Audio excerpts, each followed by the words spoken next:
Greetings, grandfather. Now, last time I spoke about the northern hemisphere. Today I want to speak a bit about the southern hemisphere, and then perhaps after that we'll do a few more predictions for places. We'll see. Now, those of you in the southern hemisphere of Earth, you're going to be in pretty good shape over the next 10 to 15 years. But there will be a few problems. There'll be some earthquakes in areas that already have them. All right. So plan ahead, and when you rebuild from old earthquakes, put into place the strongest construction building code that you can come up with. Not to force people into big expenses to rebuild, but to encourage those in schools and universities to not only acquire knowledge that others have already researched to make for safer buildings, but also to come up with shelters seemingly temporary that can be easily converted into something much more long-lasting. Yurts leap to mind, but there are other things, other types of temporary shelter. Not talking about tents here, but there are temporary shelter types that can work for long times instead of short times. But they can do both. And I think I'll leave it up to you. I don't want to step on your creative imagination. Feel free to use modern materials. You can always coat the inside of the living space with something that will keep those fumes of modern materials away from the inside. And for that matter, you can coat the outside so that the fumes don't go into the air that everybody breathes. It's up to you. There may not even be any fumes. Now, there's that. Also, be prepared for the fact that many people, many more than you usually see as tourists, will be just everywhere in the southern hemisphere. All right? Some places are already pretty mobbed with tourists, but other places this will be fairly new. Those of you in South America, you're used to having people around that don't speak your language. But this would be a really good time for those who teach the languages of the Southern Hemisphere, the predominant one at this time being Spanish, and of course there's also Portuguese and other languages. Then you might find that this is a great time to set up little booths, even on the street, teaching very simple, how do I get there from here? Simple phrases that people can use. Of course, people might be carrying these electronic things that can speak, but that doesn't always work, and sometimes, as you know, it puts you off. So it's much better for a person to do their best speaking another language than to hear it on an electronic machine for some people. Not everyone feels that way. But this could be a nice little money-making business for those of you who have the knowledge and can interact with others. So college students looking for something to do, teachers temporarily unemployed for some reason, it might be a good thing to do. You're going to find in the Southern Hemisphere, generally speaking, a wave of interest in learning things. Not because you haven't had that interest before, but this will be something that it seems to be at times even overstimulating. So no drinking coffee before you go to sleep, okay? Now, there's that. you're going to find in other places in the southern hemisphere, Australia, New Zealand, all right, Africa, in the southern parts, all right, South America and southern parts and so on, land masses, you're going to find that people coming from foreign shores are going to want to buy or lease, in some cases, land there. I'd say this, speaking to governments and organizations, go slow on that. If you don't already have a system in place where people can buy long-term leases, this is the time to put that system into place.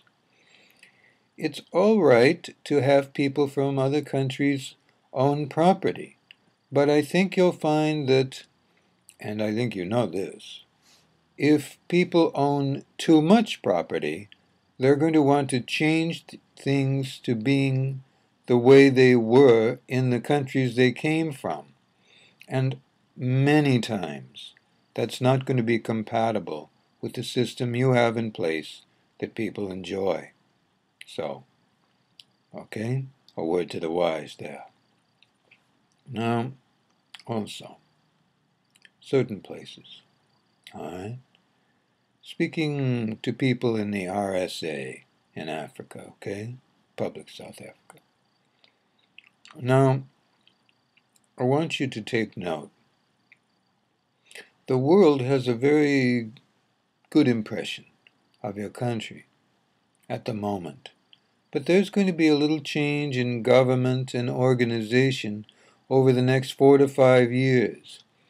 This is the time to get involved politically. Not violently, but politically, because the changeover in government might very well lead to something that is very, how can we say, democratic, meaning that people have more opportunity to express their opinion, that it might be possible to have something wonderful that really benefits all people so that you become even more of a model of efficiency and benefit for all peoples.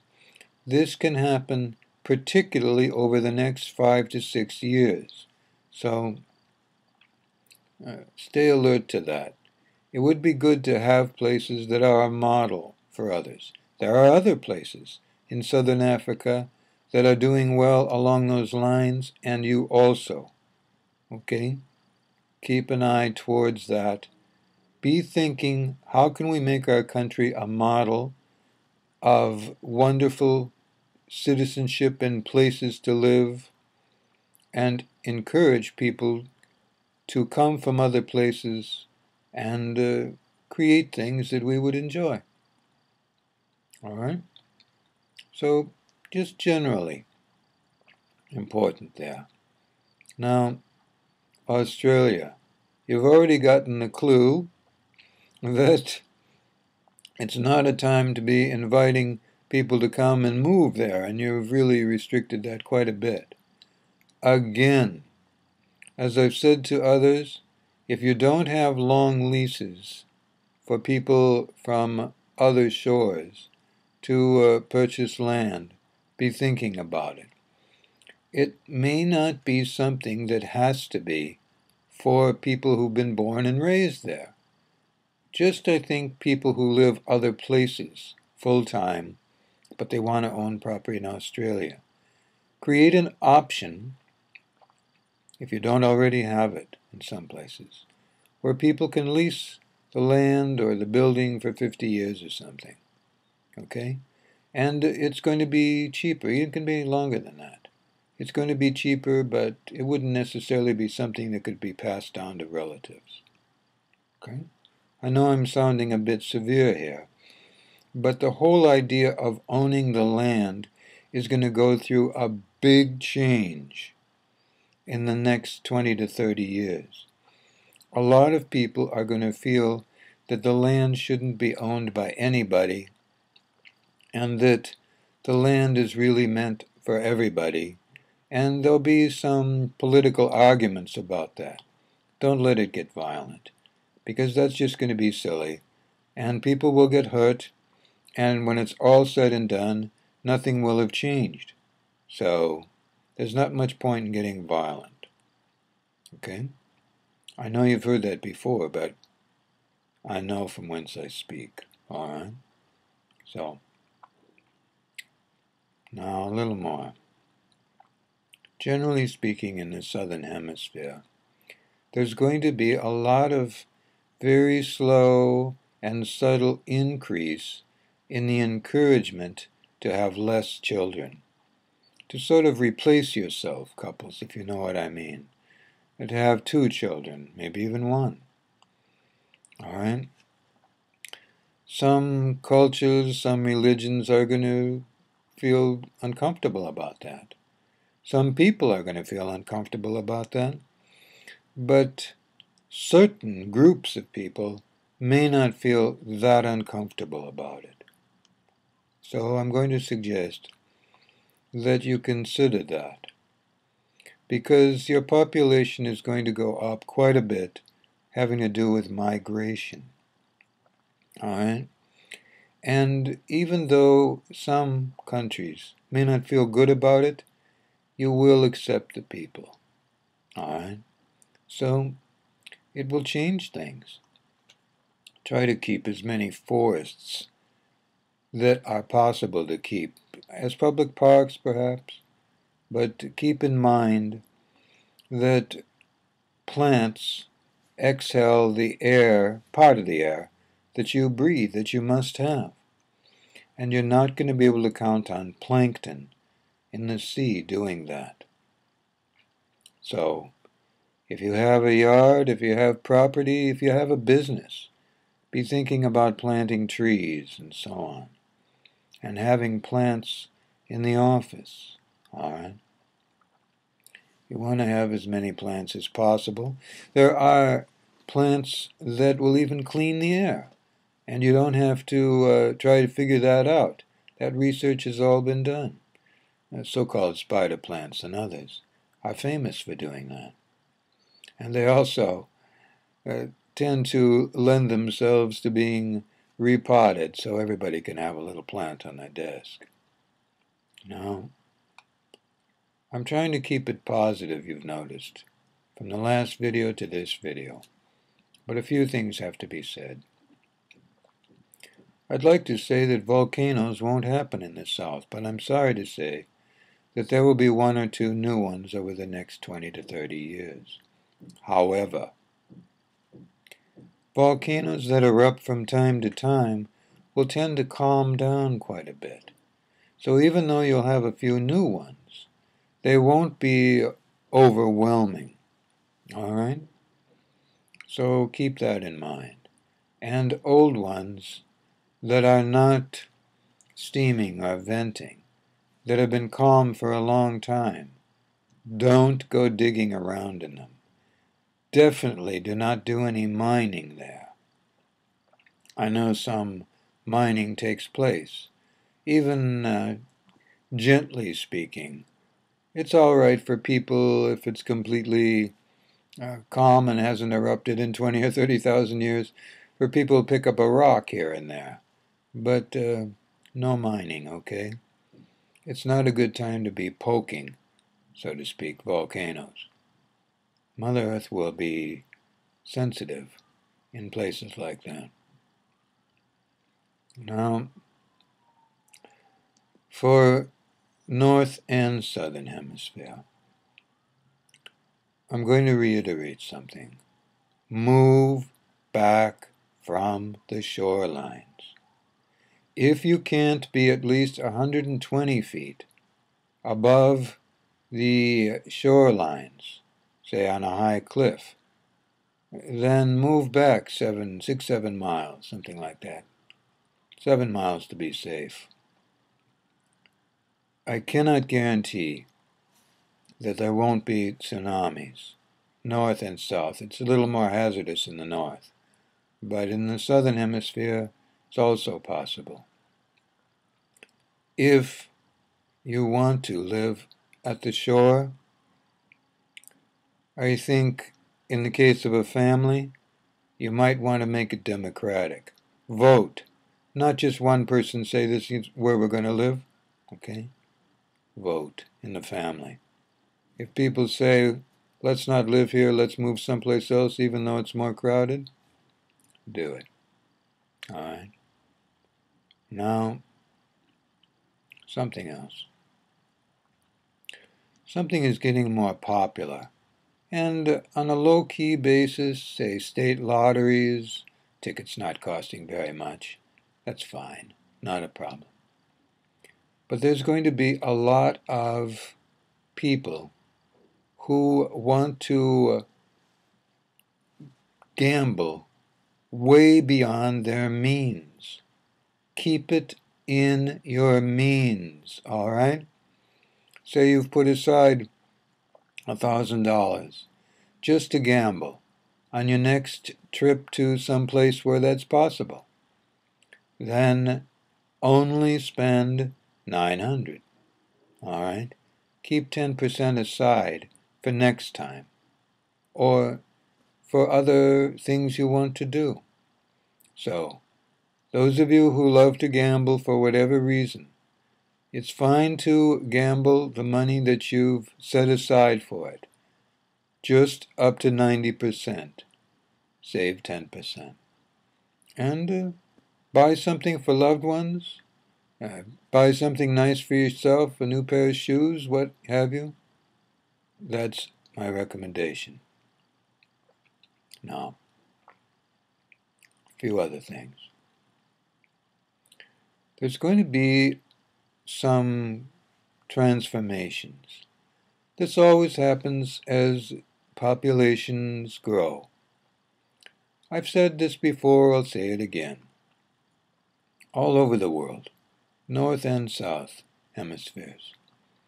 Please get used to the idea that people of the same sex will be attracted to each other.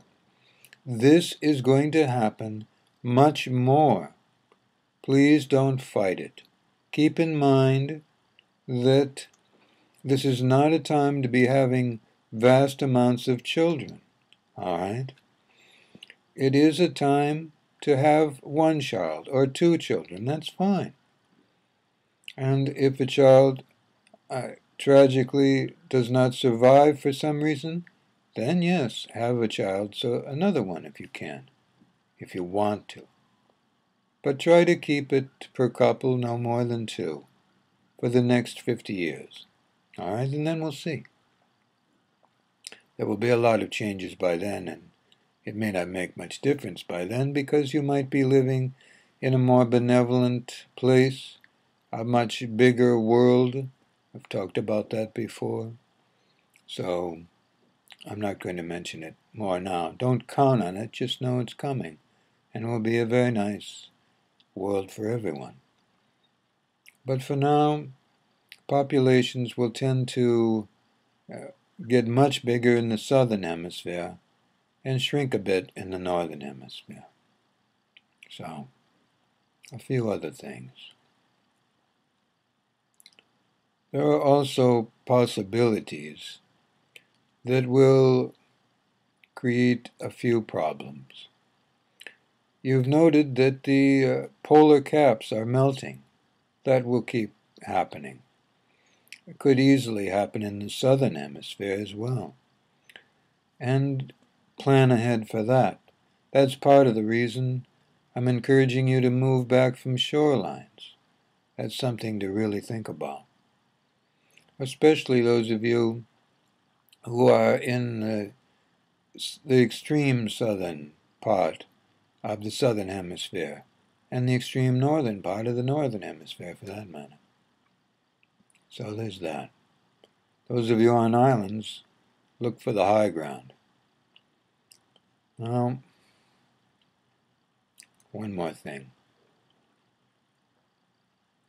This is going to be a time when you'll need to speak your truth. This does not mean you have to insult people or say things blaming others. Keep in mind that you are all portions of Creator, you are all souls, and to a great extent, the issues you're having in your life has to do with something your soul wants to explore and understand better. If this is the case, and it's too much, it's overwhelming, then say this in a quiet time. Turn the ringers off on your phone. This for everybody all over the world. After you've turned the ringers off and in a quiet moment, talk to your soul as if they were there, because they are. Meaning talk to them like a person. And just say, soul, in whatever is your language, I'm a bit overwhelmed. Or you can say, I'm overwhelmed by the things you are exploring. I know you personally do not feel pain, but I do. And it's too much for me. Please explore only that which will be happiness and comfort for me now, in the most benevolent way for me now. Say it like that. Don't complain. Souls don't understand complaining. Don't lecture. Souls don't understand that either. Souls are like children, little children, and you need to talk to them gently. If you talk to them gently and kindly, they will listen. They will consider. And when a soul considers, they immediately, so when you're at your deep levels of sleep, go to speak to their teachers, their angels, their guides, and discuss it. And I can guarantee you, the teachers, the angels, the guides will all encourage them to listen to what you have said, and to pay attention, and to explore things that are more benevolent. This will be a very good time to do this over the next 5 to 7 years especially. All right? So, that's all I'm going to say about that now. Good life.